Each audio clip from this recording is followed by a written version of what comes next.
All right, hey everybody. I'm Ken Free. I'm one of the founders of the Sego Awards, and I'm here today with Sarah Wilson from Chip.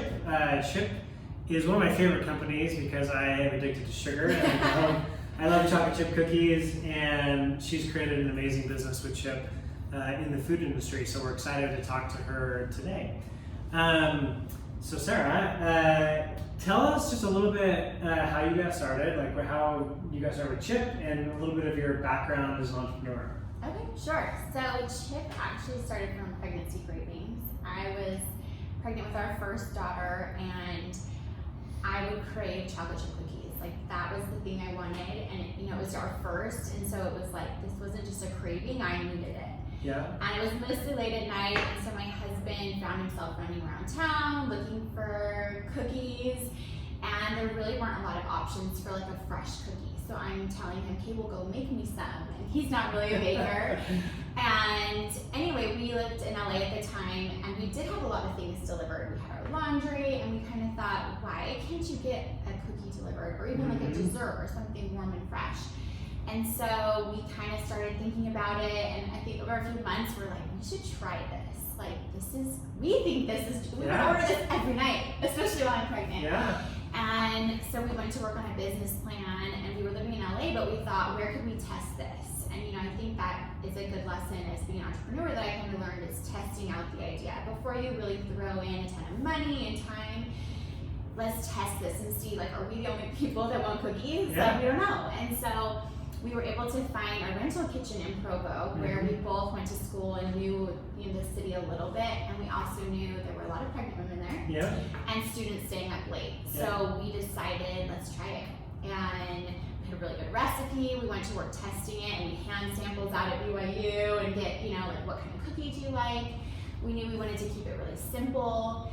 And within a couple of weeks, we had people lining outside of the door of the delivery kitchen where we're like, you can't be here. Like, we deliver, go home. You knew you were onto something. Yeah, and so we quickly realized, okay, maybe there's other people that like this idea.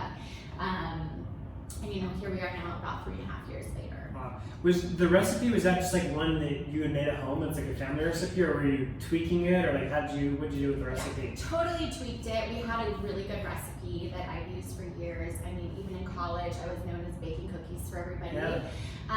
But we tweaked things. We wanted it to be this big gourmet cookie. Even though we kind of thought, well, there's college students, do they even care about the quality? We wanted it to be the best cookie you've ever had. Yeah. And so we went to work on the ingredients. A lot of chocolate chip cookies all have the same ingredients about, and so we knew the difference would be the quality. And so we went to work on, for instance, the chocolate chip that we use.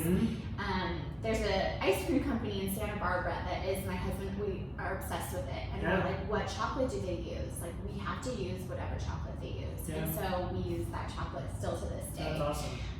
So things like that, the quality of ingredients, and that's really what went into the recipe. And then we just did taste test after taste test, and we used the same recipe from day one. That's awesome. So how, like, from that point, you have people lining up outside this test kitchen. Like, what was the next steps in terms of like turning this into a business? Like, how did you go about opening your first store and expanding? Like, how did that work for you? Totally. So we had a really good website and presence online, and so we started, and our whole idea was around delivery. And I think that's part of Chip's success is listening to our customer, and we were like, you guys want to pick up cookies? Like, you really want to? We don't even have change, and so we quickly pivoted and said, okay, maybe we need a storefront. And very quickly started looking at the possibility, how would we finance this? How could we do this? Luckily, Provo is a more affordable place than in LA, and we found a spot. We recruited some family to help us renovate it. I mean, really, it was a lot of blood, sweat, and tears rather than money. And we found our first location, opened it, I think, about 5 months after we had started in the rental kitchen. And then, from there we moved to where our customers wanted us to be, and That's awesome.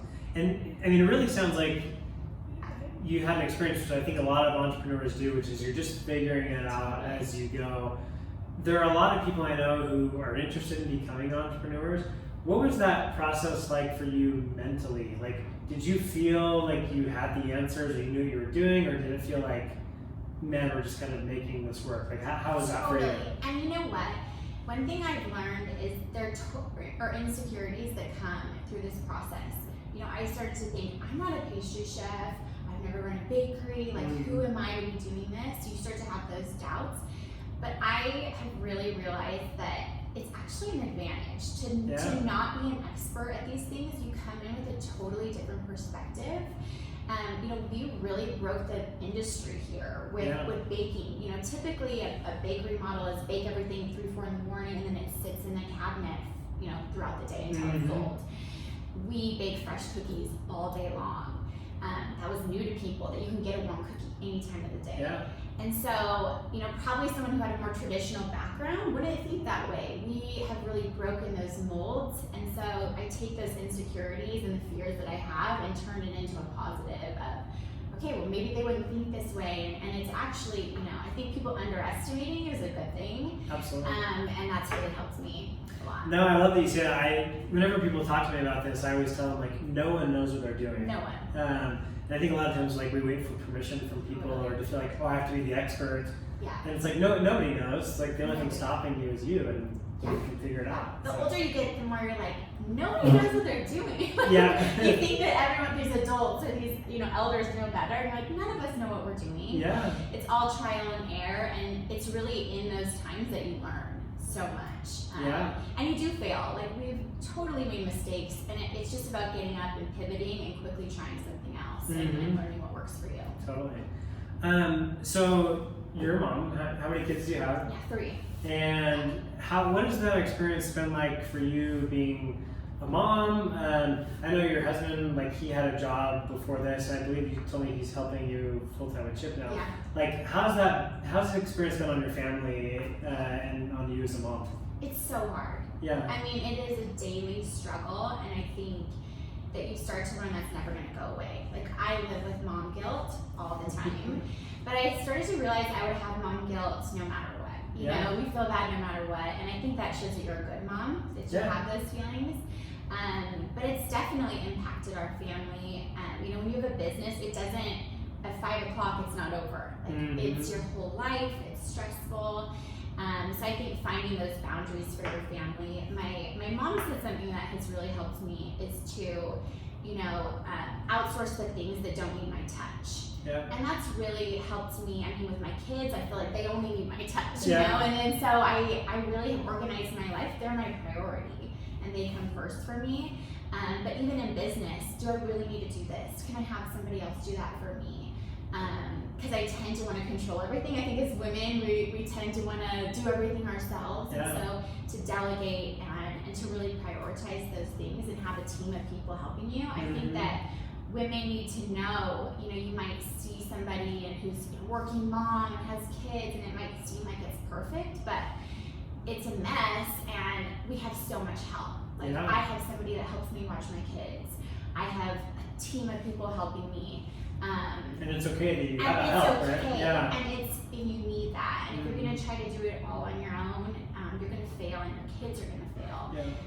You know, one thing that's also helped me is I think women were multitaskers, and I would try to, at the beginning when I just had my daughter, say, I'm just gonna bring her with me everywhere. Like, I'm not gonna have anyone watch her, I can do this with her. And you start to learn that it does your work a disservice and your kids, you know. I have tried to compartmentalize my life and say, okay, these hours I'm with my kids, these hours I'm working. And so when I'm with my kids, it's about, like, quality over quantity. I am with them, and I'm not on my phone, and I'm just, like, loving being with them. Yeah. And when I'm at work, I'm focused on work, and I don't feel guilty because I had that time with my kids, and I'm going to be with them later. Yeah. And so really to try to say, okay, here's when I work, here's when and it's messy when you're an entrepreneur because it's not always that easy to be like, I am not working right now. Yeah.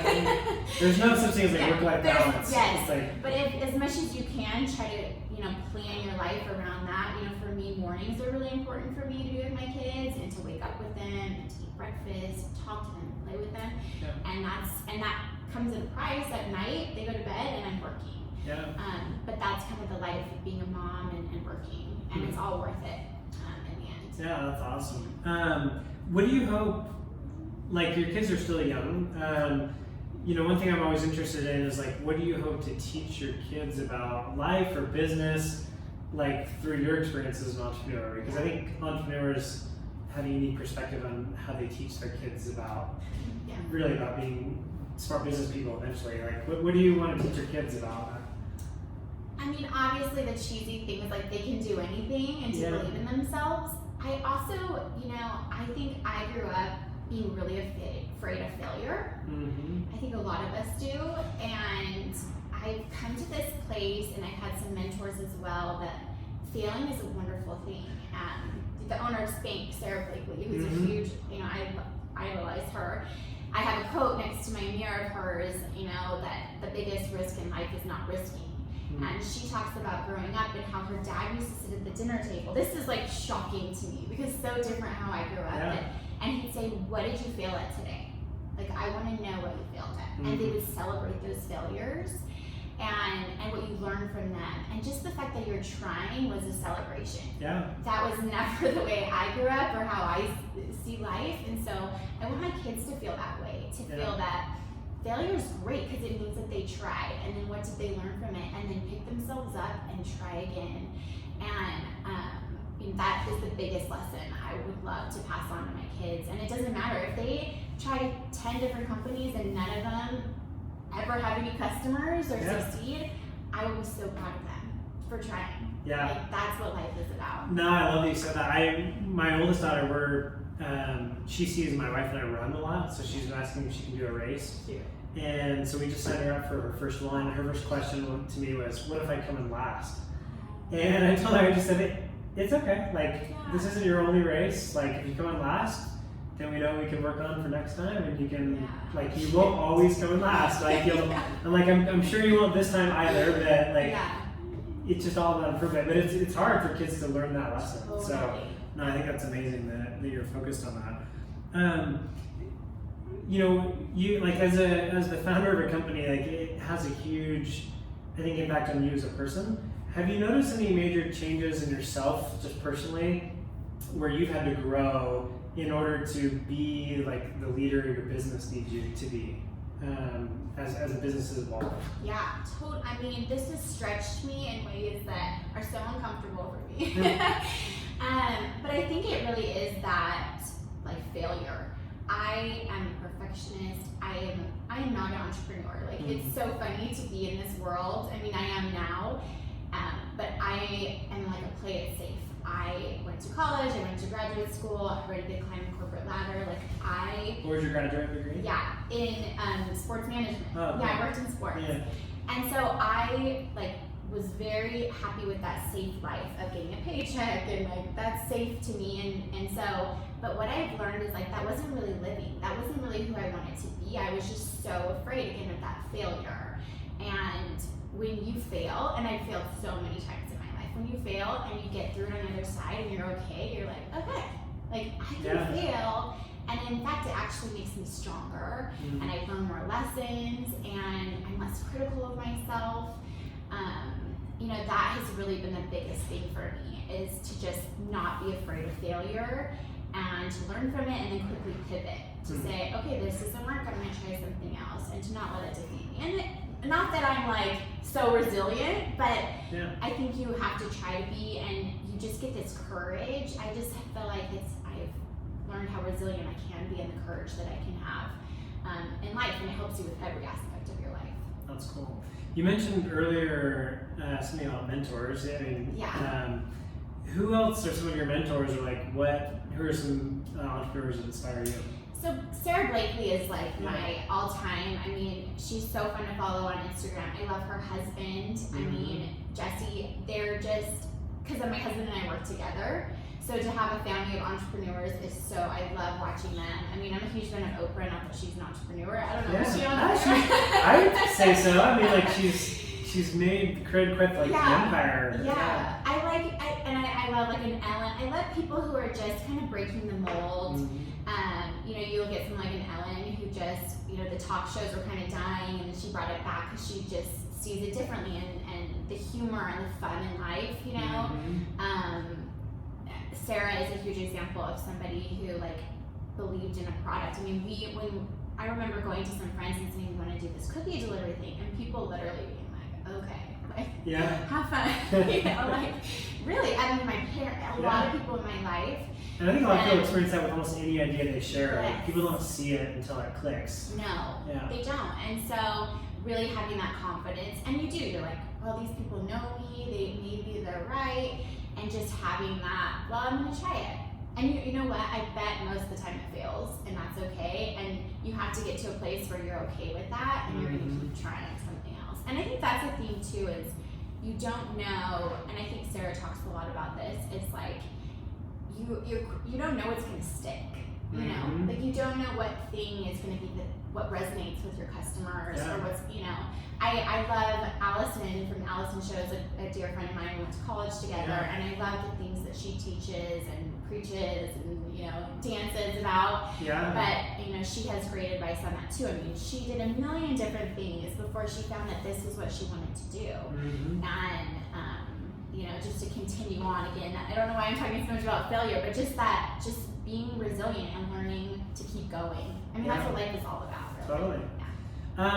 I wanted to ask about creating a brand. Like, I feel like with this, you've done a phenomenal job of creating a brand around Chip and making it more than just cookies, but like something people can see and recognize easily. I mean, do you have any thoughts on how other people can model what you've done, or what are some lessons you've learned about creating a brand around your business? Yeah, I mean, brand is everything. I think it's everything. It's about knowing your customer. I think it's about focusing on experience. We focus a lot on experience at Chip. Our motto is delivering happiness, and really everything we do, we say, is this going to deliver happiness to our customer? Is this going to deliver happiness to our employees? You know, that's kind of our why that everyone talks about, but really, is this going to deliver happiness? Does this further that desire to hit that goal? I think we also focus a lot on being different. Like, again, breaking that mold, not saying, what is everyone else doing? Like, what's my vision? Like, being creative, not thinking like everybody else. I mean, we've had a ton of people copy our business, and to me, those people only know how to copy. Like, we know how to innovate, and we're constantly trying to innovate and change things.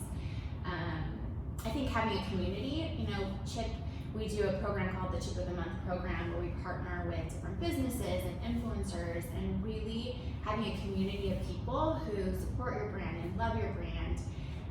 We use local products with those partnerships. We've done Kodiak cakes and Stevens Hot Chocolate and McCall's Caramel.